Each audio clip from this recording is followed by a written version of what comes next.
Today we are going to read Dork Diaries by Rachel Renee Russell.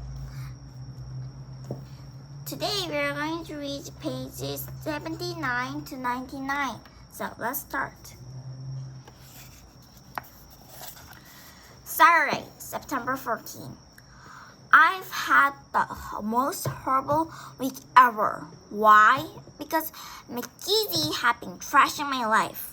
First, she ruined my chances in the avant-garde art competition. Second, she dissed me by not inviting her to my party. Third, she ridiculously called me uncivilized. Fourth, she publicly humiliated me for giving an invitation and inviting me. 5. She tried to steal the one true love in my life, Brian Roberts, by trolling her hair and flirting with him. I planned to spend my entire weekend just sitting on my bed in my pajamas, staring at the wall and sulking.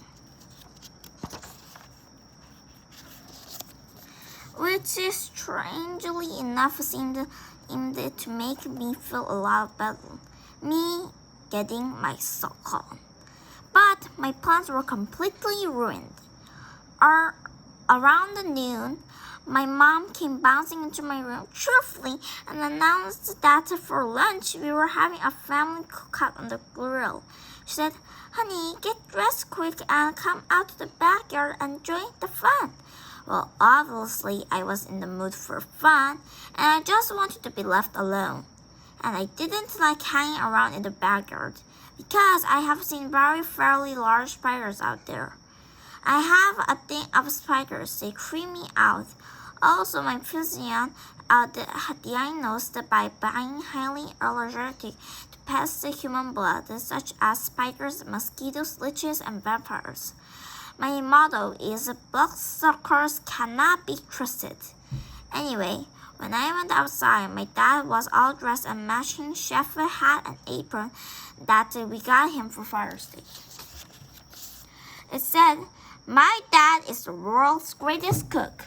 Most of the letters have been faded off in wash, and it now says, "My dad ate." Oh! How we got that gift was actually kind of embarrassing.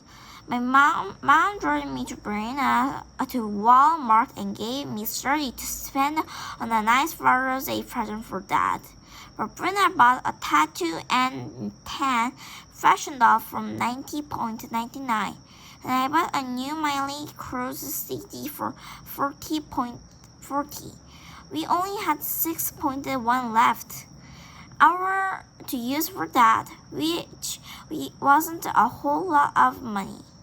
Luckily for us, I spotted a hideously hot pink chef hat with matching aprons clearance bin for only $3.87. We had a choice for kiss the cook when mama ain't happy, ain't nobody happy. There's partial rule. My dad is the greatest cook. Orange floors are lettering.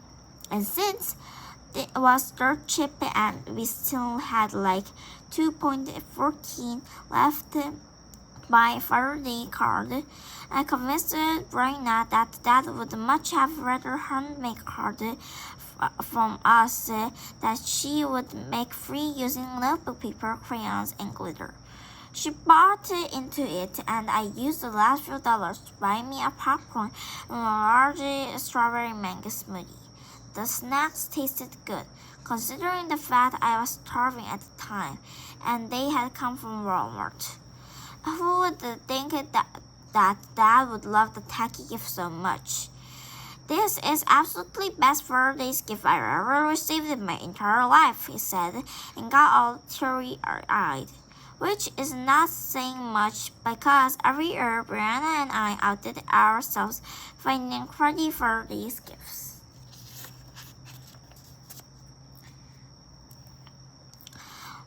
But we absolutely flung some our great swung for ourselves. Father's Day was now our greatest holiday in birthdays and Christmas.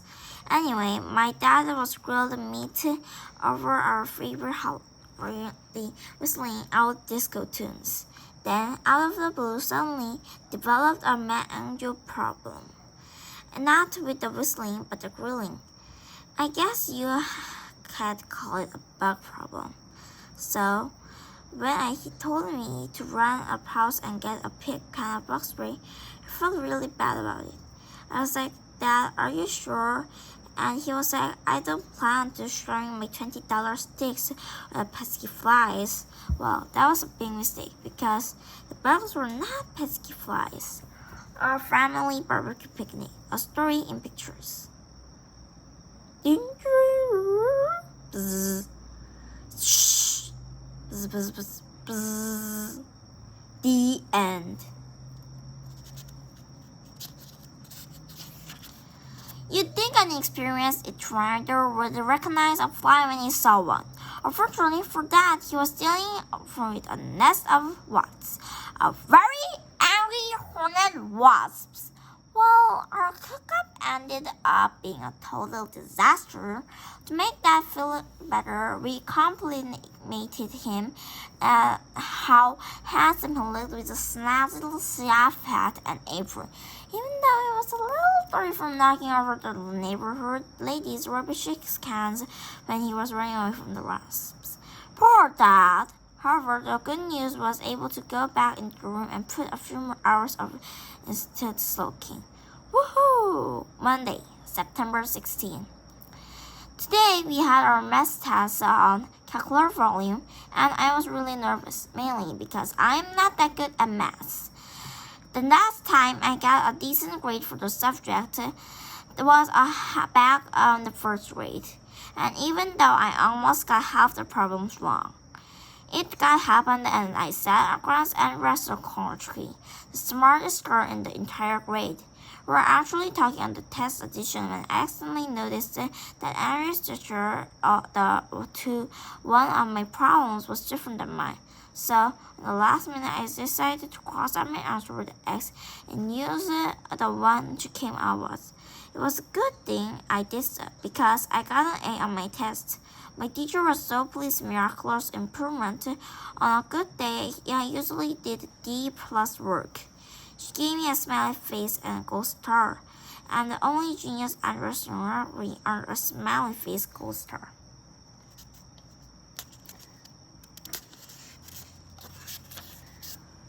Since I am more for the brilliant math scholar, I also won the class's Student Month Award and a picture appeared in the community newspaper.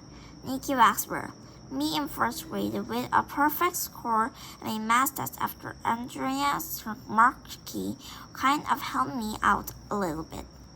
Student of the Month. My mom and dad were so proud of me. They had made a newspaper article and mailed it in every single retrieve all across the nation. I can only imagine how excited they were for me and opened their letters. Aunt Mabel. Oh my dear, my friend, a picture of Tata Fanny. My uncles. It can be my long-lost nephew Bonafone from Tatra. My great-grandma Gertrude. This is me. It's Bindi, the juggle girl. Third cousin Billy Bob. Also, I can call the cops. We just got another letter from the crazy stalker. Okay, so maybe some of my relatives don't recognize me anyway, but I am pretty sure they would have been pretty proud. Anyway, my geometry class was calculating volume was very hard, and I know that I study more. But since I spent my entire weekend soaking, kind of caught in my study time. It's just prayed like crazy through whole tests. Sometimes even please help me pass this test. I'm really sorry about snoozing in church last Sunday, and I want to happen again. Also, you can tell me if the formula of the volume is singular and pi or h or pi hr2. And when you calculate a sphere, do you multiply the? Some of us are trying to take a test. Hey, Einstein, study much? I guess a few people sitting near me must have overheard. I was too happy that when the test was finally off, and I putting my stuff back into the pocket to go. Oh, to my class, I could help noticing my Kizzy eyeballing me evil-like. And I walked on just today. It's last day of our avant-garde competition. I have my entry form down in my office. I mean, I'm unlucky, okay, Han? Jessica stared at me really loud. Ma, I know you're going to first place. Your fashion illustrations are so, Baudelaire. I could not believe Jessica said that because Baudelaire is like so yesterday. But the thing that really freaked me out was Mackie's smirk at me like, Nikki, everyone in the entire school knows you're a chicken to enter the art competition because I am a better artist than you are. So don't bow. Okay. Even the McKeezy isn't actually say those words to me, definitely she was thinking them. And either way, the humongous insult to my introsity. Then she flipped her hair, dashed out of the classroom. I just fainted when McKeezy shot us. How dare she talk about our competition right into my face like that? Especially when it was her fault I didn't enter to begin with. The whole situation just ticked me off. Suddenly, I just got totally lost and screamed at the top of my lungs. McKeezy started this war and now I'm going to finish it. But I said in my head, so no one else started. But then I made a promise to myself. I, Nikki J. Maxwell, being sound in my mind and body, am officially entering the avant-garde art competition. I was going to show McKeezy that I had mad art skills, and mine was way better than hers. So I grabbed my stuff and marched right down the office to the entry firm. Sure enough, McKeezy was still there, applying her 14-layer lip gloss and bragging nonstop about fashion illustrations. At our endings, original designs are so hummed. I'm going to rich and famous in Hollywood and blah blah blah blah blah blah blah blah. I was just calling to chilling out behind my potted plant outside the door, minding my own business when my kitty finally left. I was not like spying on her or anything. I just didn't want to attract a lot of attention to myself, have my kitty think of making big waves, and the fact that I was entering the art competition. Although I wasn't being honest, it was a big deal. It was the most important thing I had ever attempted in my 14 years of life here on Earth's planet. I reached the office, quickly filled out an entry form. As I handed it to the assistant, I felt the lush of panic, excitement in the nausea, all mixed up together, rolling around in my stomach, leftovers in a garbage disposal. I walked in the office and collapsed against the wall. My heart was pounding so hard, I could hear it in my ears. I wondered the whole thing was big. Then, out of the blue, a really creepy feeling that someone was watching me. The house seemed empty. Suddenly, the leaf plant I had hidden behind moved. Some eyes staring into eyes, very icy blue ones, McKeezy's, was piping at me in a big potted plant near the officer. So, she was like so busted! Finally, McKeezy climbed out of the plant and sashayed over to the drinking fountain, and she was thirsty or something. But it was obvious she wanted to try me to use water for torture and force me to change my mind about entering the art competition. Oops, my bad. McKeezy tried to act all innocent about apologetically, like I was squirting me with water. Thing was just an accident. But I looked near the beady little eyes and could tell she was absolutely meant to do it. I still could not get the fact she had actually caught her spying on me, which was like making me angry, but I don't holler her or spying on her, getting all up Kool-Aid. Well, at least not often.